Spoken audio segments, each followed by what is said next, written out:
let's go. We capture a title at 54, and then you come up 54 and fight because they're going to pay.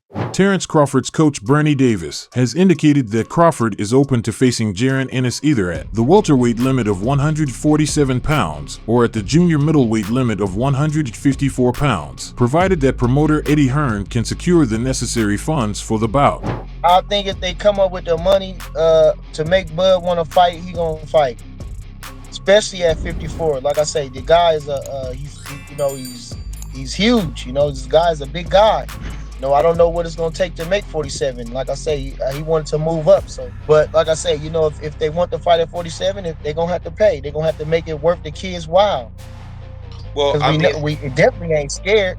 While the exact amount Crawford would demand for a fight against Ennis remains undisclosed, rumors suggest that he now commands 8-figure purses $10 to $15 million for all his fights. Given the perceived riskiness of a match against Ennis, it wouldn't be surprising if Crawford's asking price soared into the $20 million range, a figure possibly only feasible for backers like the Saudis. However, it remains uncertain whether Saudi Arabia would be interested in hosting the fight, given their preference for higher weight class fighters, potentially deeming Crawford and Ennis too small for their preferences.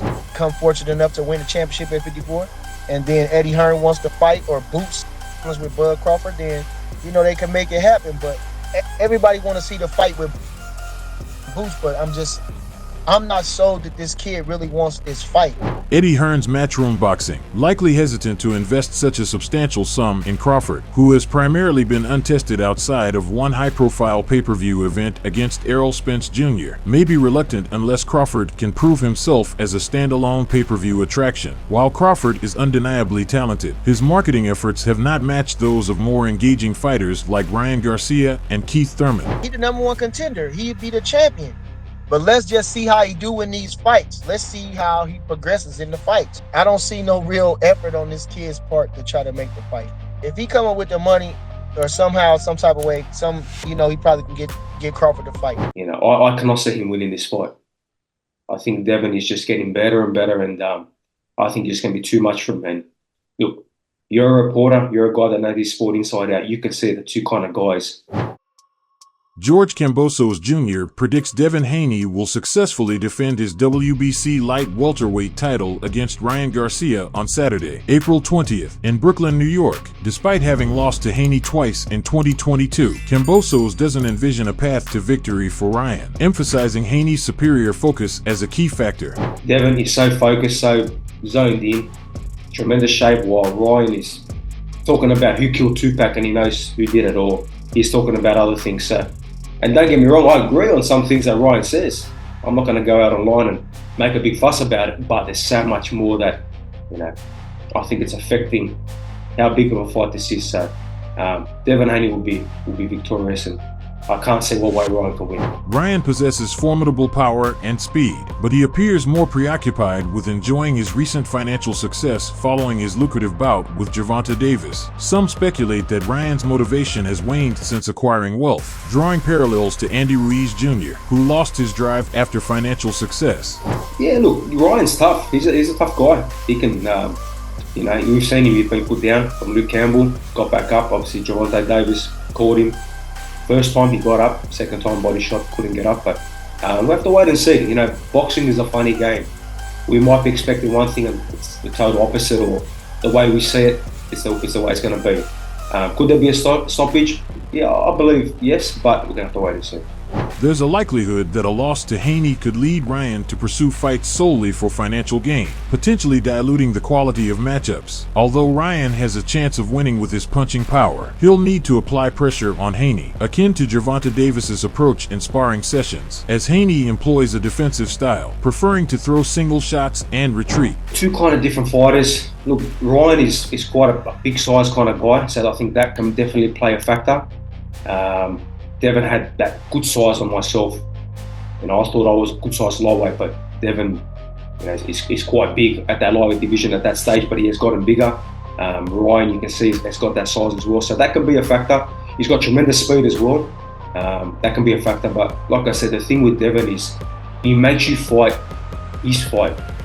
And I heard it when he fought Prograis and the commentator said the exact same thing. I'm watching the fight live, and Haney's defensive tactics, orchestrated by his vocal father and promoter, Bill Haney, contribute to his lack of a significant fan base, despite their effectiveness in the ring. However, Haney's reluctance to engage in risky exchanges diminishes his knockout potential, particularly against a formidable puncher like Ryan.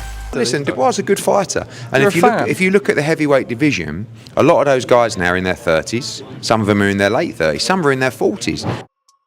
Promoter Eddie Hearn sees the upcoming Filip Hrgovic vs. Daniel Dubois showdown at the 5 vs. 5 event in Riyadh, Saudi Arabia on June 1st as pivotal for the aging heavyweight division's future. Dubois at 26 and Hrgovic at 31 represent the youthful vigor needed to revitalize the division once the current stalwarts step down, positioned as potential successors to the throne in 2 or 3 years when the current champions retire. Both fighters carry the promise of rejuvenating the sport. While Dubois holds a slight age advantage over Hrgovic, he still has considerable ground to cover before he's deemed fit to ascend to the helm. The prospect of the vacant IBF title hanging in the balance for their June 1st bout amplifies the significance of their clash, with Anthony Joshua eyeing the winner. The stakes soar, promising significant financial rewards.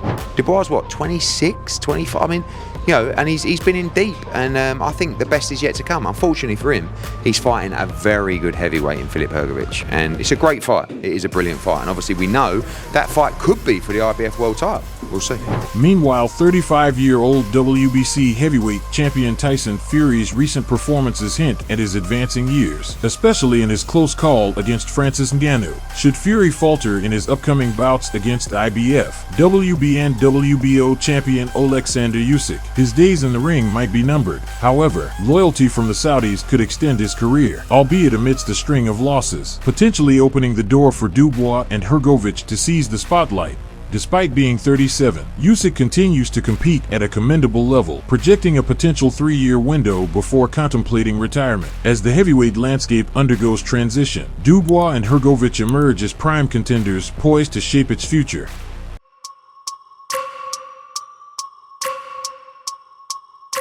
His Excellency Turki Usyk recently shared on social media that both he and Anthony Joshua are eagerly awaiting the conclusion of the May 18th Undisputed Heavyweight Championship bout between Tyson Fury and Oleksandr Usyk. Usyk seems to imply that rather than waiting for a potential rematch, he plans to have Joshua, 28-3 with 25 knockouts, face the victor of the Fury-Usyk encounter directly. It's probable that Usyk will need to provide financial incentives for the loser of the Fury vs. Usyk duel on May 18th to step aside, allowing Joshua to contend against the winner. However, Usyk possesses the financial resources to facilitate such arrangements. It's understandable why His Excellency favors an immediate match for Joshua against the victor. The prospect of AJ facing the winner would likely attract more attention from fans compared to a rematch, which might lack excitement. Fury and Usyk are both technically proficient boxers who often rely on strategic maneuvering to secure victories. Joshua, with his dynamic style, presents a more thrilling spectacle than either opponent, making it logical to match him against the winner of the initial Fury-Usyk bout.